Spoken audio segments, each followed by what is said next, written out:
so let's start at Yud Aleph again. I wanted to finish the mimer. You don't have a copy? I'm pretty sure that what you gave me is not the same thing that we're doing, right? Yeah, it is. I think so. Purim Memches, it's not? Oh, what? Yo, what? Where did I get that? What did I do? Are you serious? I copied the wrong line? What did I do? I did Belayla who? Yeah. Oh. Here, sure. I see, I'm losing it. Okay. After Seder. takes a couple days. Seder. No, but that's so bizarre. Okay. I'm sorry. Okay, so the Rebbe has to tie things up. And the last thing the Rebbe is going to teach us is the emphasis on children. But first, the Rebbe is going to just tie up the inyan of the three different levels. And what the question we're answering is, and we basically answered the question, is why is it that Mesiris Nefesh, specifically the Mesiris Nefesh of Purim, but Mesiris Nefesh in general, why is Mesiris Nefesh necessary to bring about a complete acceptance of the Torah? And the answer was that Purim is unique to the extent that the Mesiris Nefesh was mitzad the guf, particularly as differentiating between Purim and Hanukkah, even though both of them ultimately affected guf and neshama, but the Iker Gezeda on Purim was negative guf. The Jewish guf was completely and totally hefker. That wasn't the case in Hanukkah. The Gezerah was not against the guf. The Gezerah was against Torah and mitzvahs. It happened to be that the guf was involved because that's what they wanted to use as an impetus to get the Yidden to listen. But the Iker Gezeda was negative Torah and mitzvahs in Hanukkah, whereas Purim was all about the guf mamish. And we see that the Jewish guf was completely and totally connected to Torah and mitzvahs, connected to the Eibishter. Therefore, Torah came down to the lowest level, the ultimate chibur of the upper realms and the lower realms. V'hine al pi hamavur li'il sif dalet shebechiber elyon v'tachton yesh gimel inyanim. When we join together transcendent and immanent reality, so there are three different aspects to that: elyon, the tachton, v'bittel shelahem, and the third level, which is the bittel of them, which is the revelation of a level beyond both. Move on. Now, again, the bittel of them is not that they don't exist. The bittel of them is that they don't, that their existence as tachton does not in any way, shape, or form negate the possibility of connecting to Elyon, and vice versa. Move on. Ari, I'm sorry, I gave out the wrong copies. So it's Torah Shabbal Peh today. As we're reading about in the Rambam, the history of Torah Shabbal Peh. So that's move on. Shebechtei liskais la gemar v'ashleimus to Kabbalas Torah. Therefore, it's understood that in order to merit and bring about the beginning, the completion and the end of Kabbalas Torah, ein must speak a bittul the neshama v'uda guf. It's not enough simply the bittul of neshama and guf. El tzarich shtia gama mitziyah shalem. They also have to be in a state of mitziyas. It has to be a guf that the neshama comes, that the neshama comes down and connects with, but also that the Torah comes down and connects with. U'kameshim betachlis shleimus, as they are in a state of complete reality. And at the same time, that there should be a Metzias, but this Metzias should be completely bottled to Torah, completely connected to Torah.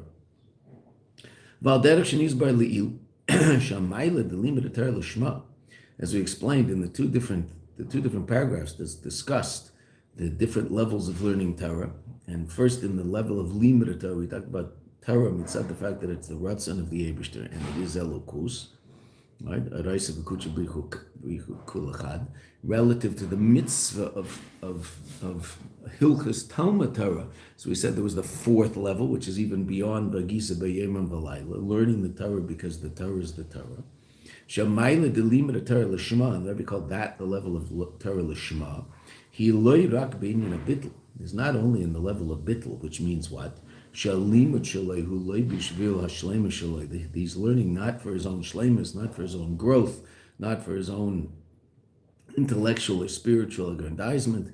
Gam loy bishvil hashleimus the neshama, also not even for his neshama, ella, but rather just for the Torah, right? Ella gam zeh shemitziyusa shel ha'adam halaymed, the existence of the person who's learning the Torah This is on that highest level of learning. And the neshama of a guf, mischaberes im Torah, connects to the Torah, mitzad the Torah, not mitzad me, not even mitzad my neshama, not even mitzad my desire to be connected to the Eibishter like the fifth parak in Tanya. Beyond that, simply because the Torah is the Eibishter. Mischaberes im Torah, shal yedei zehu yetzim hagbalosa, he goes beyond his limitations, also the limitation of Hagisa B'Yem and V'Layla, because in relative to Hagisa B'Yem and V'Layla, there's certain limitations. There's times when I'm potter. If I'm at work, I'm not obligated to sit and look at the Torah. If I have free time, I'm obligated. If I don't have free time, right now I'm busy, so that I'm not obligated to open up a sefer. Whereas there's a level that's even beyond that, right? One of the lines that we quoted relative to that, the Rebbe used to say that a businessman should steal time from his business to learn Torah. He's potter. He's potter, he's busy, he's at his business, he's sitting at his desk. Take out a sefer and learn for 5 minutes. Steal some time. Now, if you're working for someone, you can't do that, but if you're working for yourself, you can. And he's elevated to the unlimited state of Torah itself. This is all review. And that which the Friedrich Rebbe brings in the Mimer. She's Erus of Mesiras Nefesh to Israel, that this arousal of Mesiras Nefesh of the Jewish people, Aisal Yedei Mordechai, came as a result of Mordechai. We've seen this a number of times. Meisha Shebedara, the Meisha of his generation. The Limit HaTorah Shel Mordechai Haya B'Tachlis Se'ilu, the learning of Torah. Mordechai was on the highest level. And therefore, what was he able to do? By virtue of the fact that Mordechai was able to arouse in the Jews to learn Torah b'Mesiras Nefesh, gathering people together in public to learn Torah, especially the children, as we'll see. Mordechai was the head of the generation, al derech Moshe, like Moshe. Shemimenu nimshach l'kol eivarim, that from Mordechai, Moshe of the generation, it's drawn down to all of the limbs of the generation, which are all of the particular Jews. Mordechai is the Reish B'nai Yisrael, Yoshi's Rebbe. Himshich behem, he drew down into them, not just a state of bittul, such that they stood in this incredible movement of Mesiras Nefesh for a year. Also, he took them to a place where his Torah was at. This level of limud Torah, that's mitzad, the highest expression of what a person can do, hashleimus the neshama udaguf, such that they're both bottle. And how can that happen? Only if a person learns Torah mitzad the Torah, not mitzad himself. Because if he's learning mitzad his own intellectual pleasure, so that's mitzad aguf. If he's learning mitzad his spiritual upliftedness, so then that's mitzad the neshama. Only if he does it mitzad the Torah itself can he bring about a chibur of the neshama and the guf. He's doing it mitzad both the neshama and the guf as they're completely bottled to the Eibishter, but also as they're in mitzias, because he's doing it with his neshama and with his guf. Val Pizeh, the Rebbe continues, and this we didn't see. Yesh levar gam hashemevi b'maimer, and also explain that which the Friedrich Rebbe brings in his Maimer. Shemordechai kibetz chaf beis elef tineka shel beis Rabban. The Mordechai got together 22,000 kids. So what's the idea? What is that all about? You think Mordechai would be dealing with teaching Torah on the deepest level imaginable, and yet he's busy teaching Torah dafka to kids. This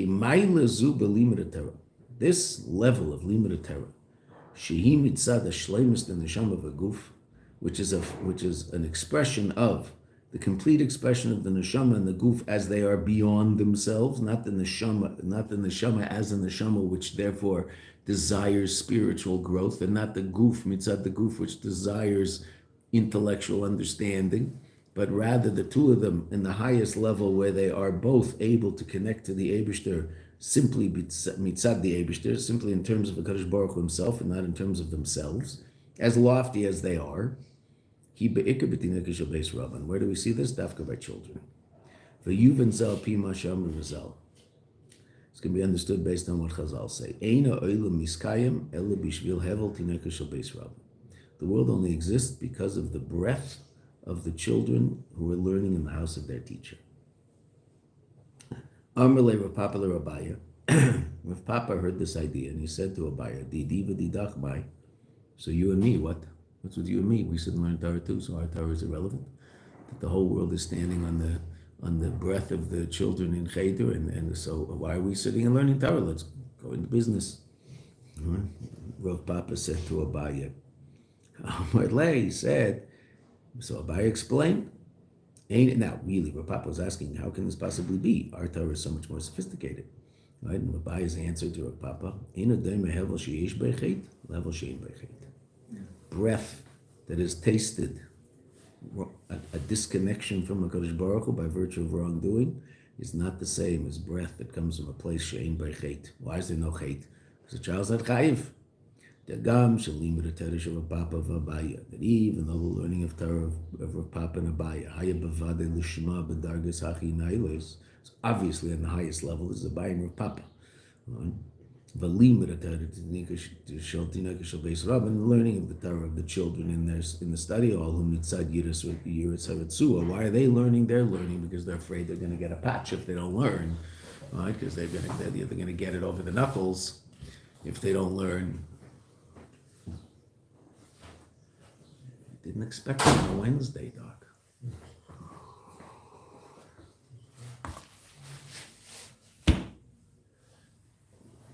They're afraid of the Ritzua.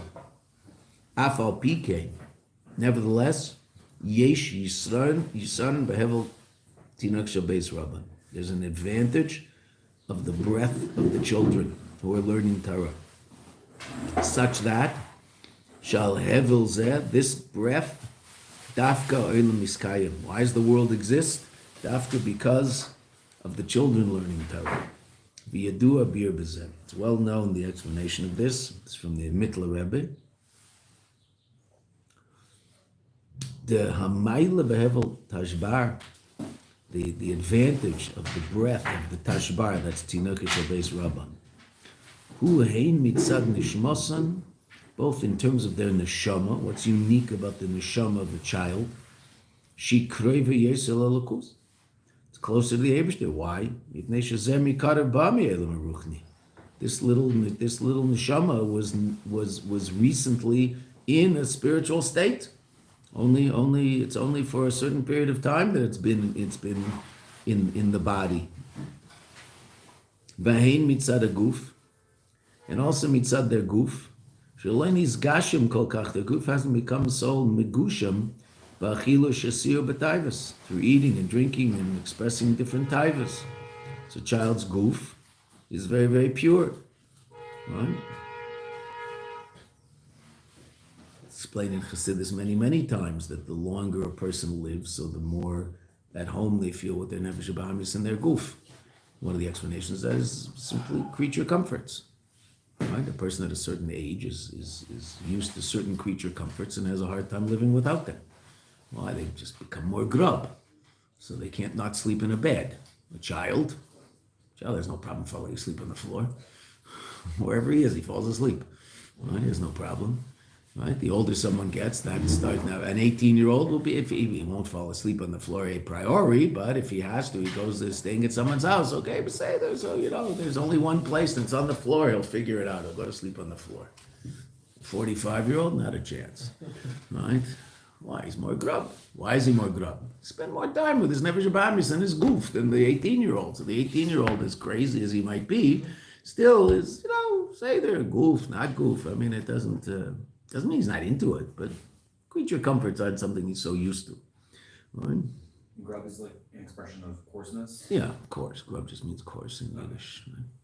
Right? So the child is not connected to the body in that way at all. So mitzad the neshama is a fresh neshama that just recently came from a spiritual place. The goof has not become used to certain creature comforts. As is explained in at great length in different places in Chassidus.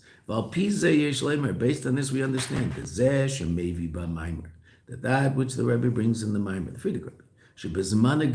At the time of the Gezerah, what did Mordechai do? Mordechai knew that the power was in the children. Ki beitz Mordechai chaf beis elef tinaka shel beis rabba. Right? Who's the only Rebbe you know who used to close off his study hall and only let children in twice a year? Our Rebbe, Right? The adults would come in to make sure that the children didn't tear the place apart, but there was the Rebbe would say a sikha for kids, right? Chai Nisan every year, and in Av, usually Chafav, right? For the camps would come in. All the camps would come in from the country, and they'd close off 770 of the adults, and it'd be full of kids. There'd be a rally. And Lag B'Omer also, the Rebbe would watch the kids go by in the parade. Why? Mordechai, Moshe Shebedere, B'chdei Levar Shebelimed Torah Shehaya Az, in order to explain that the Torah that was learned then, Haya Leirak a bittul the neshama of a goof, was not simply the bittul of the neshama of the goof and the goof, which is one level, Elo gam a shleimus the neshama of the goof, the completeness of the neshama of the goof, the neshama and the goof in their metzius, but still connecting to the Eibishter. But connecting to the Eibishter mitzad the Eibishter, not mitzad themselves. So there's bittul and shleimus simultaneously. What the Baal Shem Tov used to often call unveiled and unveiled, being in the world and out of the world simultaneously. Ella shemailas and neshama the tineke shel beis rabban, the advantage of the neshama of the children isn't so relevant to their learning of Torah. Why? I mean, ultimately, why do the kids learn? The kids learn because they're afraid they're going to get a rap on the knuckles if they don't learn, which is teva guf. V'loy mitzad the neshama. V'gamein b'zeh bittul the mesiras nefesh. There's also not the sophisticated bittul mesiras nefesh of the adults.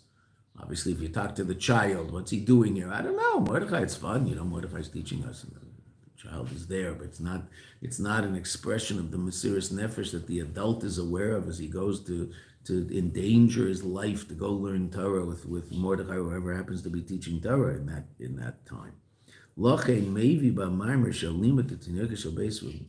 Rabban, therefore, the Rebbe explains, Friedrich Rebbe, I was just mentioning this here, that the learning of the children, Hayal Yidei Mordechai, was dafka through Mordechai. So Mordechai was able to infuse his level of connection into their learning. So their learning was infused with the Mesiras Nefesh of Mordechai because they were there mitzad Mordechai. V'yesh lahaisif, dal yedei shel Mordechai ki beitzchaf beis elef tineke shel beis Rabban, by virtue of the fact that Mordechai gathered together 22,000 kids. Nisvasef etzloi, this also brought about an elevation in Mordechai. Mordechai was also elevated by virtue of the fact that he was connected to these children. And the pureness and purity of the children elevated Mordechai. And this was drawn down to all of the Yidden in the whole generation. The famous Sikh of Rebbe in Chelik Chaf Aleph on the famous story in the Gemara that right after the Gezerah, what happens? Mordechai is walking along and he sees three little boys, and he sees them coming out of Cheder and says, "Pseik li psukecho," right? Say over to me what you're learning. So there are all sorts of diukim in the words, etc. That's not our inyan now. You can learn the Sikha. It's in Chelik Chaf Aleph in the Kutei Sichas. But the three psukim that he learns are Al Tira Mipachat Pisa, Mutza Eitz of Ad Zikno, which we say after davening with an extra Purim time, but B'chlal. And it was Dafka, the combination of Mordechai hearing that from the children, and Mordechai taking that energy and imbuing it in all of the Yidden of the generation, and Mordechai was able to bring about Mesiras Nefesh and the miracle of Purim. Right? I've explained to great length how that all worked. Because after all, after he heard this, so Mordechai was very, very, very happy. Ran into Haman. Haman asked, "Why are you so happy?" He said, "I just heard some good news. And the good news is that your Eitzah is going to be sufar, your Eitzah is going to be undone." And he said, "Where'd you hear that?" He heard this from this kid. He explained what just happened. So Haman said, "I'll take care of them first." But ultimately, we know who won. Based on this, we can also explain why a person's obligated to get spiced on Purim ad yoda, lipsume. Psumim are spices, right? Ad yoda. What's Adela Yoda? Beyond Das. Right? Ki b'yamei Purim b'chol shana v'shana. On the days of Purim every year, chayzav v'nir inyan Vekiblu yehudim. This idea of the Jews accepting the Torah in the deepest way, chayzav v'nir is a din in halacha relative to basar and cholav, or any improper mixture. It's a question. Chayzav v'nir means it returns and is awakened. So what it means in halacha is, we know that milk, if it fell into meat, is batel b'shishi, right? Obviously, accidentally. If you put it in there on purpose, you're a chef and a French chef, and you can't cook it without the butter. You cannot cook without the butter. The meat does not taste without the butter. Le beurre. So you might throw, and this is we actually remember in the army. So one of the guys in the army, he wasn't Jewish. I don't know, he had for whatever reason he was in the army. So in basic training, so he was a chef. He was the second chef. He wasn't the main chef. He was the second. Chef. The what? Sous chef. That's what he's called, a sous chef. Sous chef. S-O-U-S, sous. Sous chef. He was Peter from Germany, who had married a Jewish girl. He wasn't. So he was a chef in one of the hotels in Tel Aviv, and like a serious hotel. And we talked to him every now and then. He said, "Yeah, when the mashgichim aren't looking, we throw in a little butter because you can't. It just doesn't taste as good if there's no butter in there." It's nice to know where you're eating. That's why you don't eat in those places, right? So if it doesn't have a constant supervision, you just don't eat there.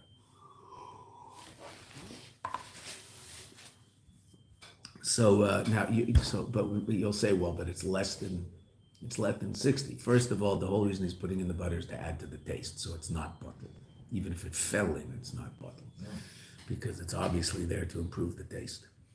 And 60 is an Indian in taste, not in numbers. Right? It happens to be that we say that 1/60th of milk doesn't affect the taste of the meat. 1/61st. Okay, 60th. So what if a 60th fell in? You have 80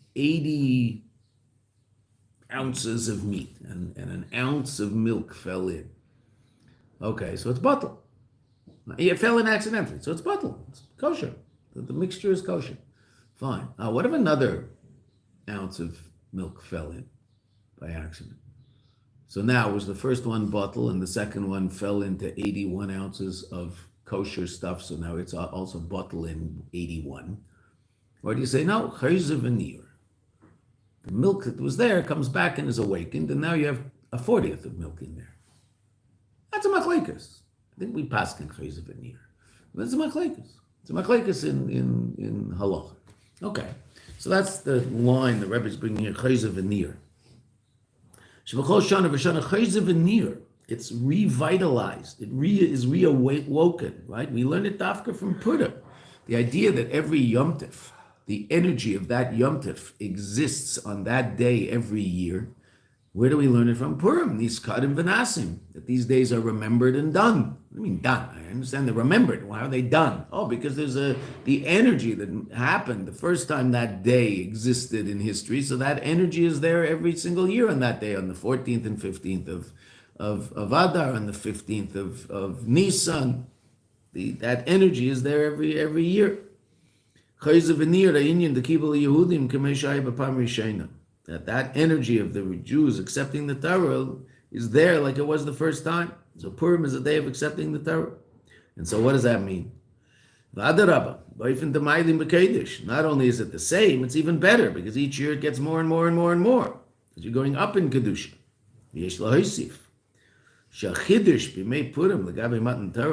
The unique quality of Purim relative to Matan Torah b'shnei inyanim is in two things. Shebemei Purim hayehudim shleimus the Kabbalah Torah.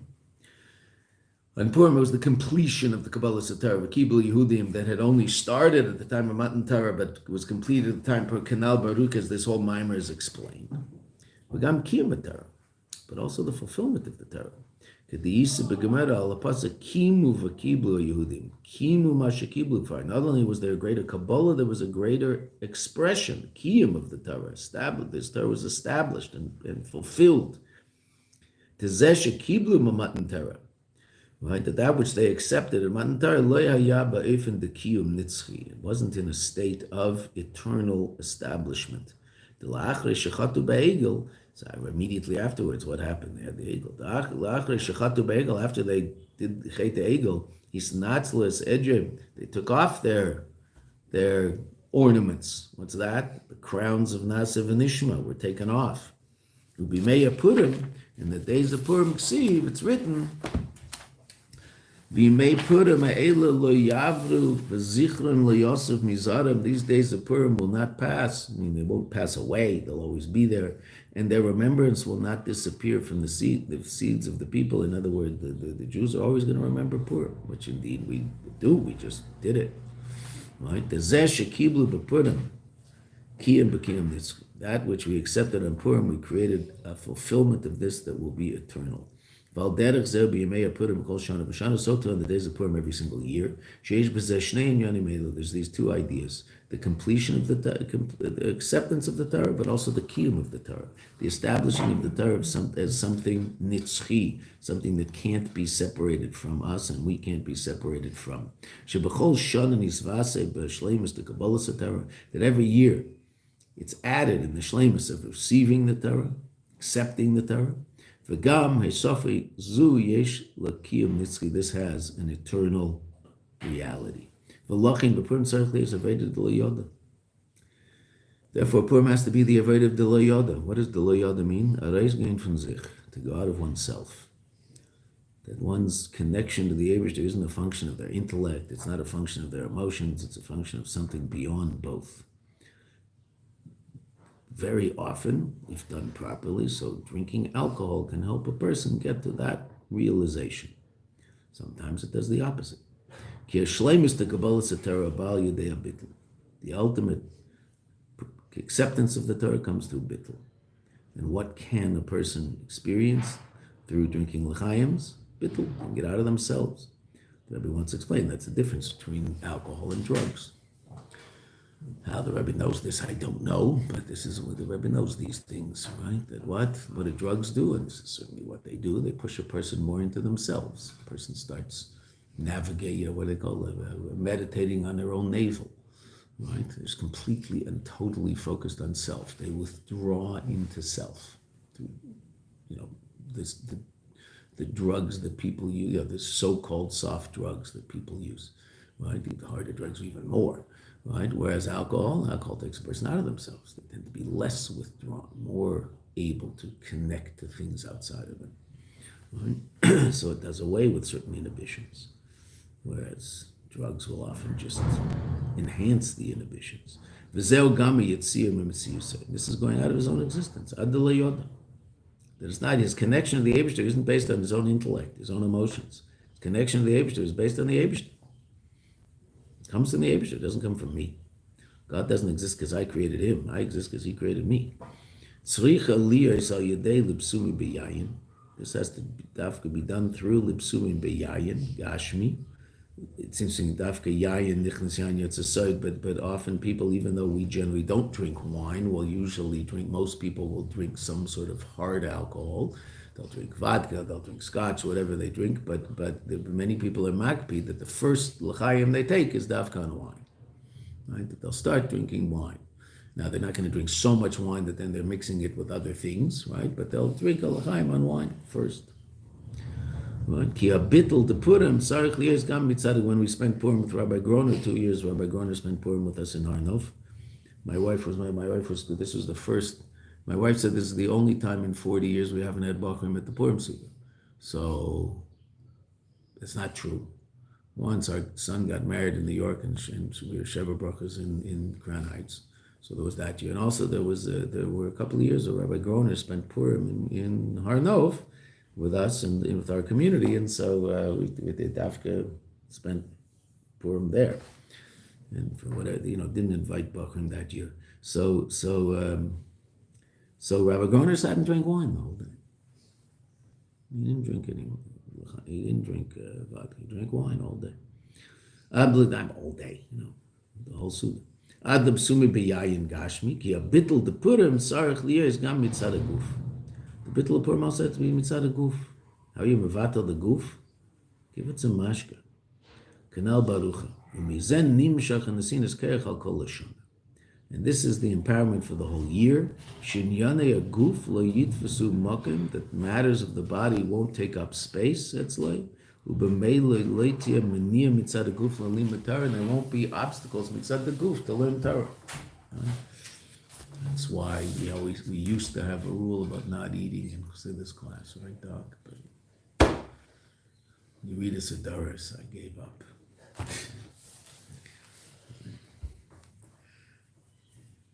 Valpi Mashin is Barlil, and based on what we've just explained, the mindless limit Torah l'shma, he loyrag binyan a bitl, legam shel limit shalan hu ba'if in the bilti gvul. It's not only an inyan a bitl, it's beyond bitl, right? Bitl is when the person is completely connected mitzad his neshama and mitzad his guf to the Eibishter. Okay, true, but that they're buckled to something else. No, there's an even higher level where they're in a state of Metzias. He is who he is. And yet, who he is completely connected to the Eibishter, because the beyond infinite light of the Torah and the Eibishter is penetrating into the reality of his neshama and his guf. Right? Shalim et shaladam u'beivin the bilti gvul. That's the ultimate shlemus. So when he's reached this level, beyond v'gisa yom and v'layla, beyond the contemplating it day and night, yesh lemish al derech zeu gam ba'ad lo yoda. So too ad lo yoda. Shezeh poyel acharkach, a love. Gamba Yadia, that this comes down and affects his conscious understanding. That he can be in a place of Adala Yoda without the alcohol. The limit of Torah tzarich there's Bavana Vasogadafki. He has to understand the Torah. But his understanding of the Torah is in a level of Adala Yoda, just like Am Yisrael at Matan Torah, right? What that there were two crowns, that even the Nishma had a crown. Even their understanding was beyond understanding. Because what are they trying to understand? And why are they trying to understand? They're trying to understand it because the Eibishter wants it understood. Not mitzad their own seichel, mitzad the Eibishter's ratzon. Shemavin b'sichlei and yonim b'Torah shekodim le'yashayich lezen. That'll allow him to also understand things in the Torah that before this level of bittul he wasn't shaykh to.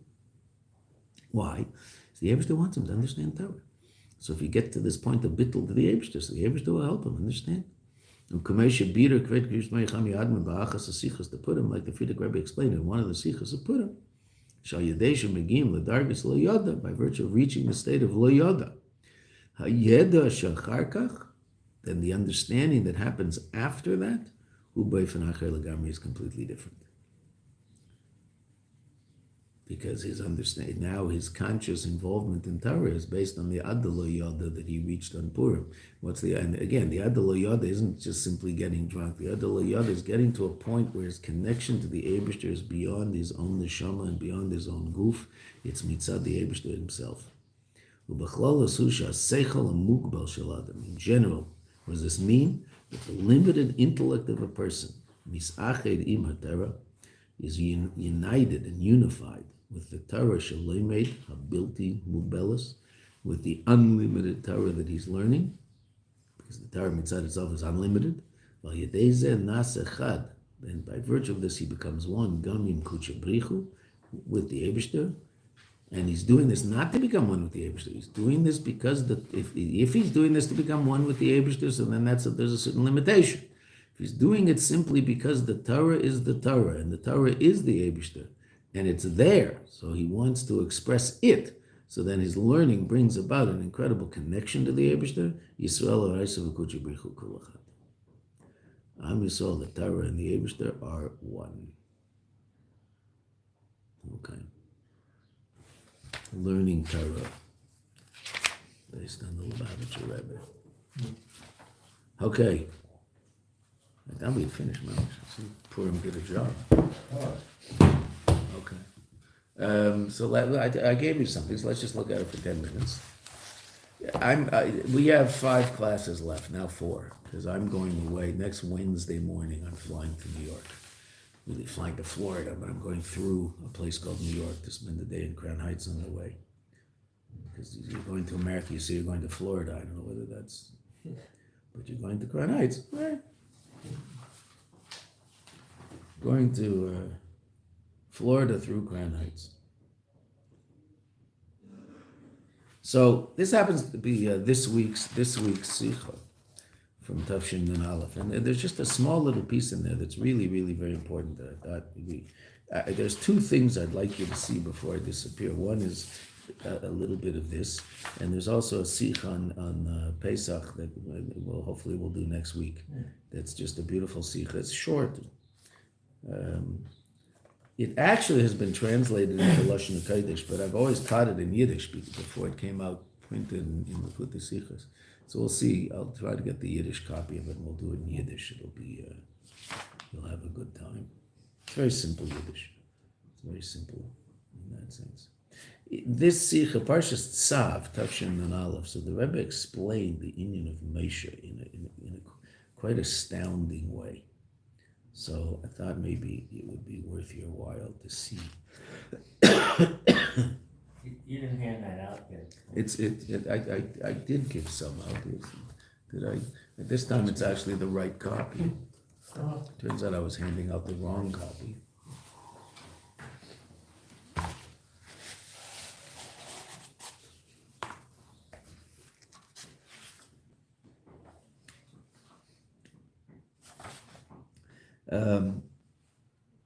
So because we're only doing this really for one class in 10 minutes, right? The Rebbe at the beginning, it's a sikha that you should learn. I gave you the whole sikha for that reason. We're just going to do a little keta, but it's an amazing sikha. It was Shabbos HaGadol. Usually, of course, Parshas Tzav is right before Pesach because this year there's an extra month. So the Rebbe discusses the inyan of Shabbos HaGadol. What was the idea? Why is Shabbos HaGadol called Shabbos HaGadol? And what is the miracle that happened on that day that was so important? And why is it connected dafka to Shabbos? Because the miracle didn't really have anything to do with Shabbos per se, right? The miracle, the miracle of Shabbos HaGadol that we talk about most is that the Egyptians, that the firstborn in Egypt, once they heard what the last plague was going to be, so they said, why are you people not letting the Yidden go? And there was some sort of civil war, and the Egyptians were killing each other. So that itself is a day of celebration. We got the Egyptians to kill each other. Right? And the Rebbe discusses that. There's a number of sikhs that discuss that particular inyan. But at a certain point, I'll tell you what, we'll start quickly on page 18. We'll read it to you quickly. Ois Gimmel. Right? And the Rebbe is beginning to explain the inyan of all of this geula happening through Moshe Rabbeinu, which is a question that has to be asked. I mean, most people don't ask, they sort of take it for granted. But that Moshe Rabbeinu is the one who did all of this, and for whatever reason, the Eibishter wanted it to happen through this person called Moshe Rabbeinu, because the Eibishter obviously could have done this himself. And not only is this geula shayach to Moshe, but Moshe is Geil Rishon and Geil Achron, which is the beginning of the paragraph right before Gimmel.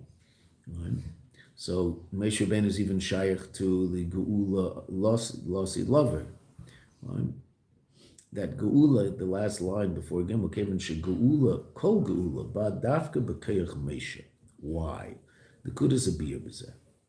Hatachlis the gulas mitzrayim he.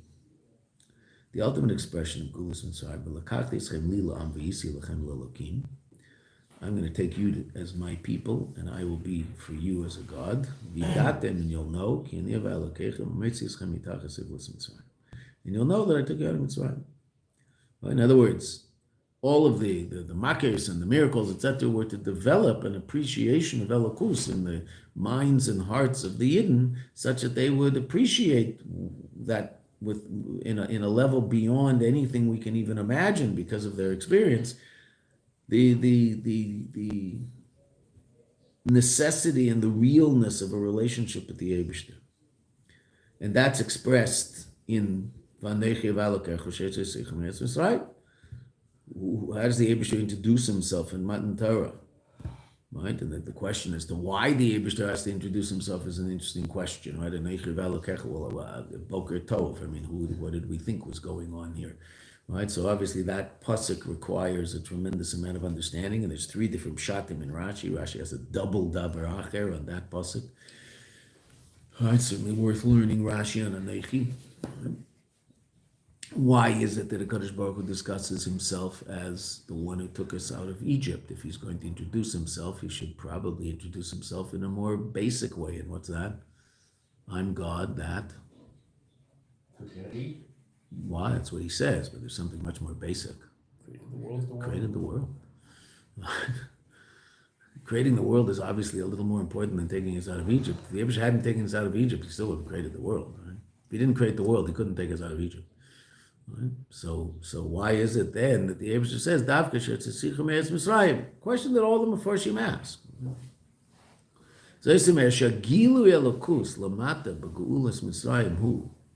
This revelation of godliness below, throughout the whole story of Gulas Mitzrayim, who is Kedei Shebnei Yisrael, in order that the Jewish people, as they're found in the world, Yiru Zeis, they'll see this, V'yakiru, and they'll recognize, V'yedu, and they'll know as a Kadosh Baruch Hu. Kadosh Baruch will become a very, very powerful part of their conscious reality.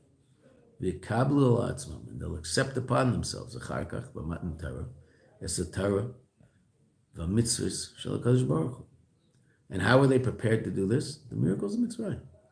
And after those miracles, then there were people who were able to appreciate what life is really all about. If they'd just been plunked down in Matan Torah and said, okay, accept the Torah, well, who says they necessarily would appreciate what that means? Now, they might appreciate what it means within the context of their understanding of the history of the family they're part of, Avram, Yitzhak, Yaakov, and they're not so far removed from all of that. Okay, that being said, obviously all of these mitzvahs, all of these miracles are in order to prepare us to be someone who recognizes and is sensitive to Elokus, and therefore will accept upon ourselves this incredible challenge that we've been given, which is to enlighten the world. Right? They're going to accept the Torah, and through their avodah, legales elokus, to reveal elokus, ba'ofen kavua v'nitzchi, in an established and eternal way, b'chayim, in their own lives, u'b'chelkam ba'elam, and in their portion in the world. In other words, their part of elam haza that they come in contact with. It means the events of their lives, the physical objects that they use in their lives. That's their chelik ba'elam. And they will try to infuse that aspect of the world with godliness, kefi shenifel b'mishkan, as was brought about by building the Mishkan, hatachlis the Yetzias Mitzrayim and Matan Torah, which is the ultimate purpose of Yetzias Mitzrayim and Matan Torah, which is what? V'asuli mikdash, make for me a mikdash v'shechanti b'seichem, and I will dwell amongst them. That there should be an indwelling of a Kadosh Baruch Hu and Elam Hazeh. And what was the beginning of that process?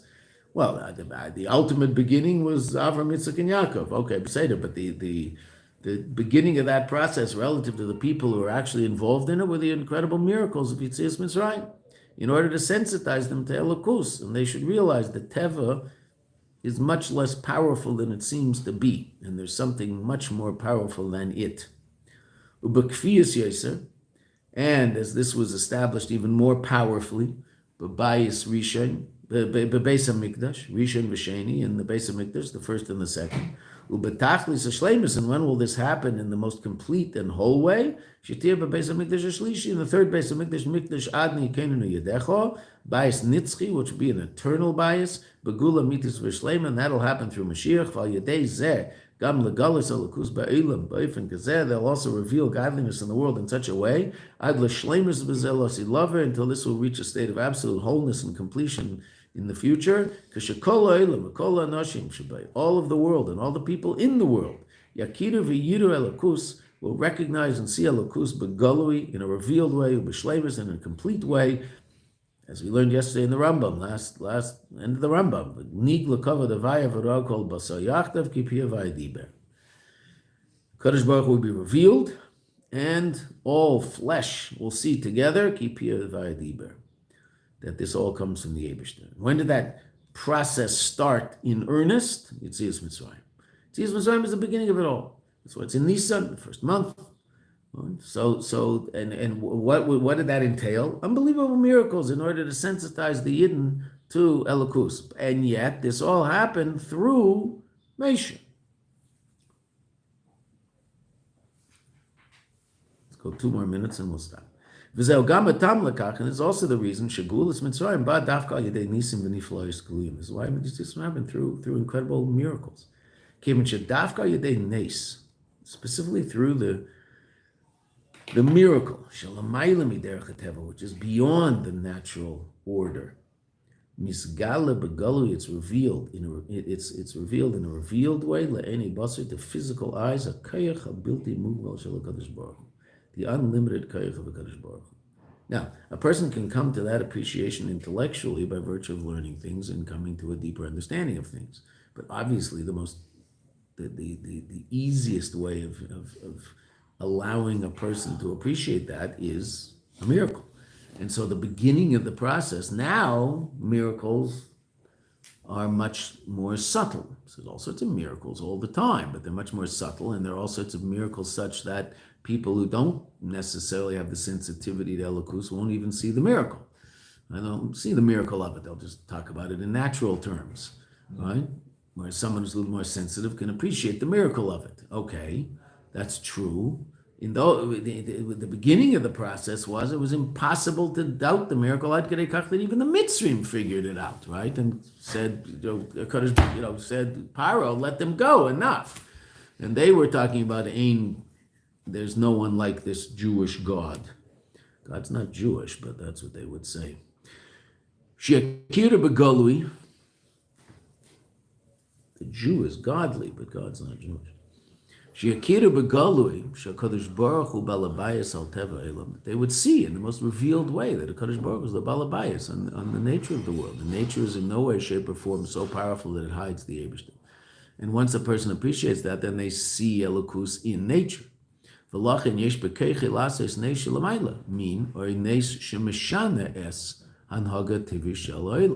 Therefore, the Eibishter has the ability to make a nace that's beyond nature, or a nace that changes the behavior of nature.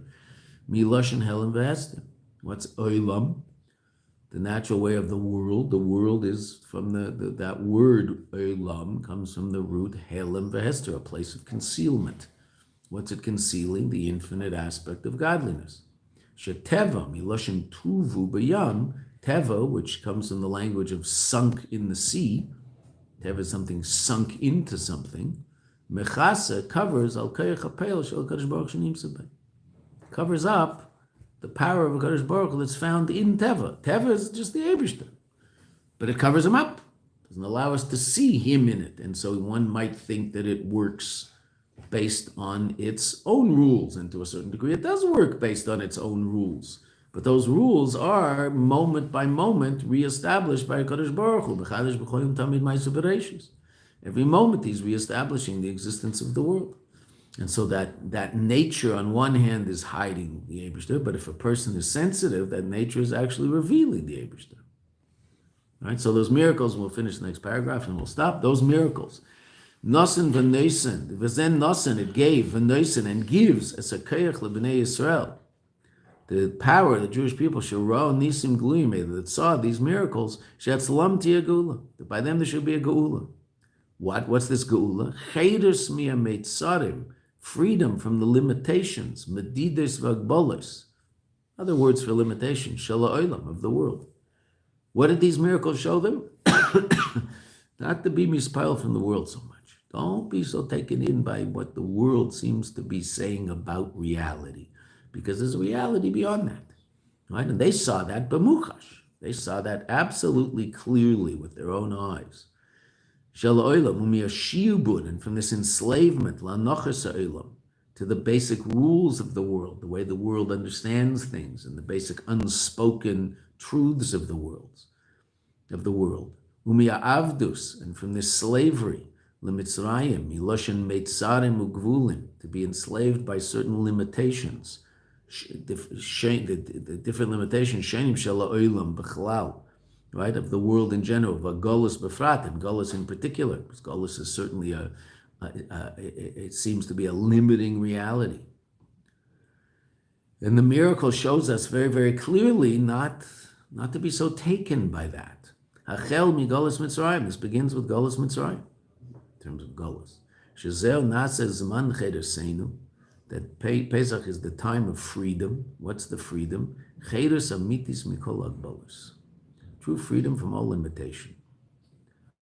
Kelel, including agbolus shel levushi hateva, the agbolus of the garments of nature, gam the nisim hameluvashim b'teva kameshim b'purim, even the nisim that are clothed in nature, like the nisim of Purim, which were nisim that weren't so obvious, right? It was all happening through this palace intrigue, right? So you might think that it was just all realpolitik, everything that happened. But ultimately, what do you know if you read the Megillah and you understand what's going on? It's all the Eibishter. He's not mentioned there, but it's all him.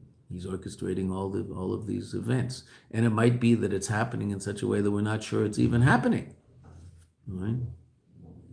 For bringing about this on Purim, for instance. How long was Esther queen before the whole story of Purim? Probably never thought about that, right? You read the story, it sounds like she became queen, and the next week the whole thing happened. She was queen for 5 years. Right?